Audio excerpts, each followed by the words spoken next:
Welcome to another episode of What Are You Reading? What Are You Writing? I hope that you've been enjoying this series as much as I have. I think you can tell that I am loving this. I meet such cool and interesting people, and we talk about such great books. I am Karen E. Osborne. If this is your first time with us, I am author of Getting It Right, Tangled Lies, which came out in July, and my upcoming novel, Reckonings, comes out next June. And I have a very interesting guest with me today. And I want you to meet Noel Hankin. Hey, Noel. Hi, Karen. How are you? I am great, and I'm so glad you could join us today. Noel is not really a writer in the sense that he's like so many of us that you've heard on this program, we had a burning desire since we were 3 years old to write, but he's a storyteller, and he's a man with a story that he's going to tell you about.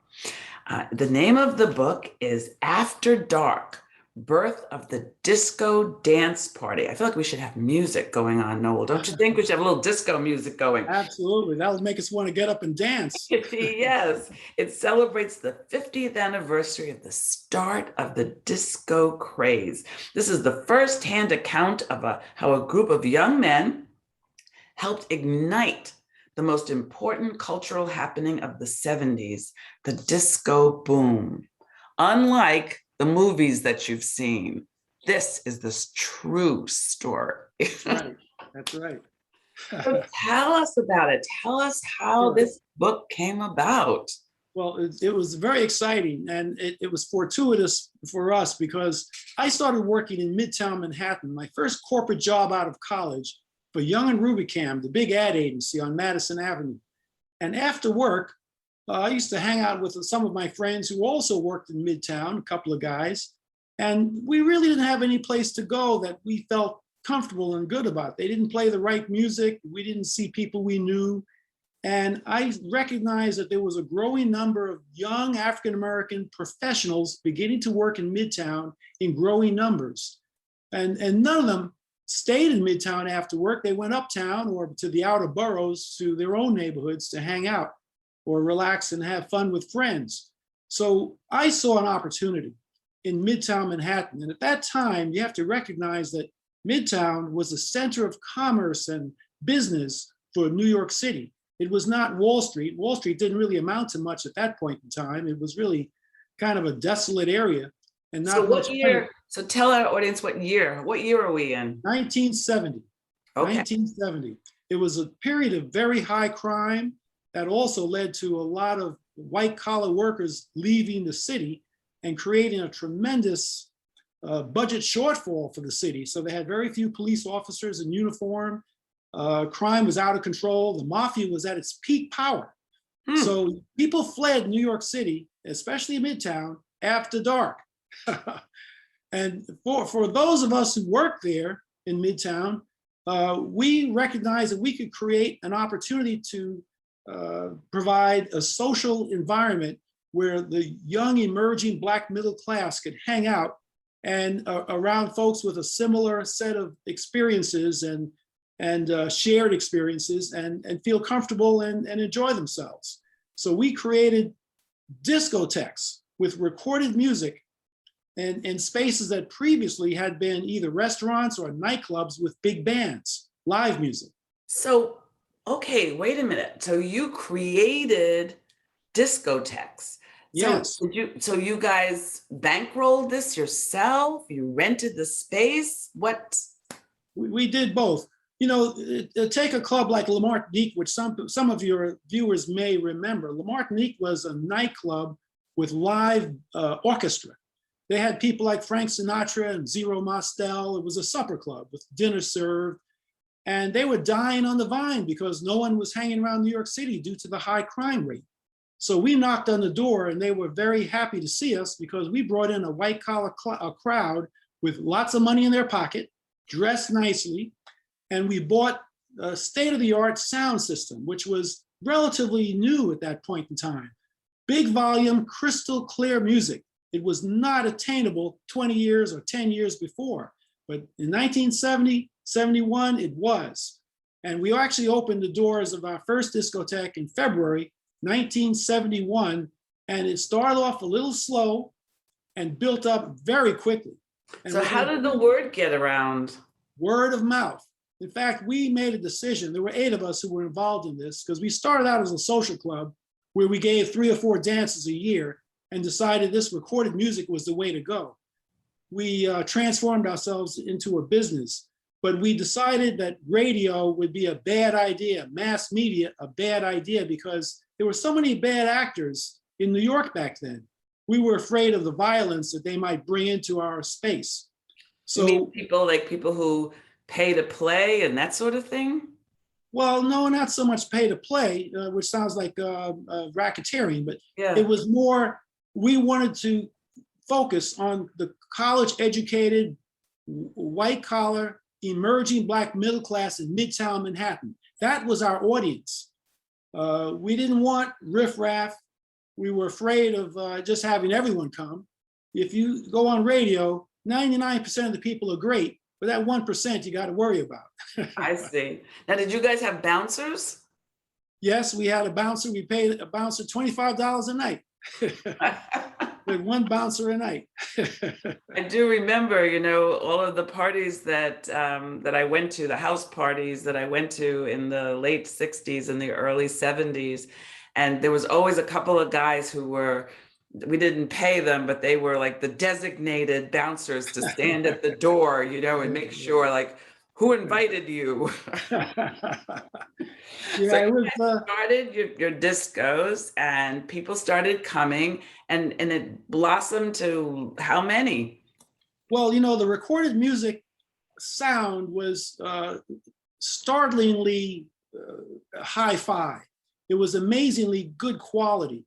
And what my DJ partners, 2 of my partners taught themselves how to DJ, what they did was manipulate records in a way that they had never been manipulated before. For example, they took theme from Shaft, which is a relatively short song, maybe 3 minutes, 3.5 minutes. They would extend it for 10 minutes by playing the bridge over and over with 2 different records on 2 different turntables. Wow. This was a brand new experience for all of us who were there. And it drove people wild. They were doing the Penguin up the steps and out onto 58th Street at the end of the night. They were so excited, and the word of mouth spread like wildfire. Wow, how fun, how fun. So you guys, this craze got going and you guys were making money, I take it. Oh, we made a lot of money, yes. Yes, made a lot of money doing that. So when did you decide I should tell this story instead of just telling it word of mouth? At what point in your life did you decide, you know what, I need to write this history, right? Because that's what it is, this history down. It's a group memoir and it's history. Well, a lot of our customers and my former partners all suggested to me that, and to each other, that this is a story that should be written. And through the years, I thought about it a lot. I'm sure my partners thought about it. I actually took a crack at writing it maybe 10 years ago. I hired someone to write, because I'm not a writer. I hired someone to write it, and they wrote about 10 pages, but it didn't really resonate for me because it wasn't personal. It didn't capture what we actually did. In the pandemic, I read an article that said, reading is up 35%. And I thought, I better write this book. So that's when I got really motivated. I had the time, I was retired, I had the pandemic in front of me. So I wrote the book during the pandemic. Wow. Do you have a copy with you? I sure do. Just show it. Show us the cover. Look at that.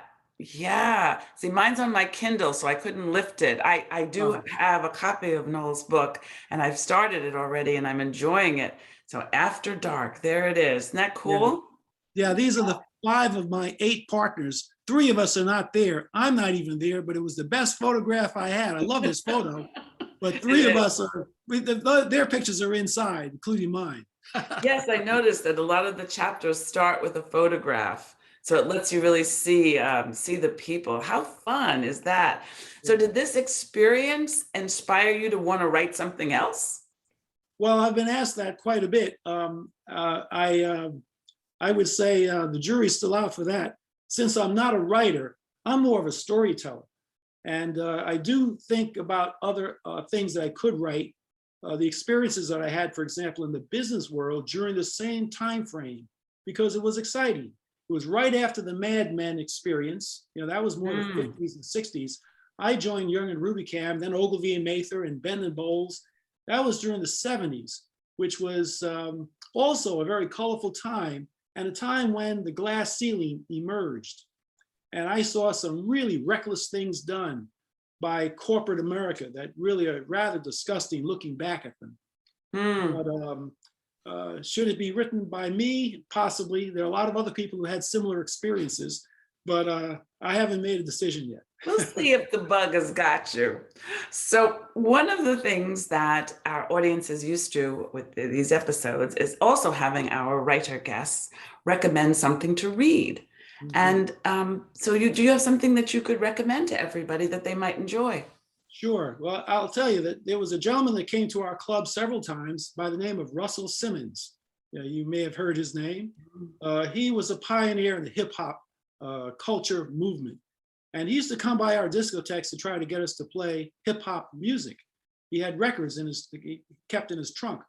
And we were reluctant to play that music because it really brought in a different crowd than we were used to. It was also, the lyrics were kind of raw and sometimes violent, and that made us nervous. So we did not play his music. But all these years later, he became a friend. He wrote a book called Super Rich. And when you pick it up, you think, oh, this is a way to make money. No, this is a way to enrich your life. And I thought it was a great read. And I recommend Super Rich by Russell Simmons. Isn't that cool? A way not to get rich, but a way to enrich your life. That sounds wonderful. Truly be rich. Yes, yes. And so if our viewers, listeners wanted to find you, want to find out more about you, wanted to get a copy of your book, get a copy of his book, what would be the best way for them to do that? Well, you can buy the book After Dark, Birth of the Disco Dance Party on Amazon.com. You can also go to my website where there's some really interesting blogs and other background information on the book and on that era at www.discoafterdark.com, discoafterdark.com. Excellent, excellent. Thank you so much for being with us. And thank all of you for tuning in today. I hope you enjoyed this episode of What Are You Reading? What Are You Writing? I hope to see you next time.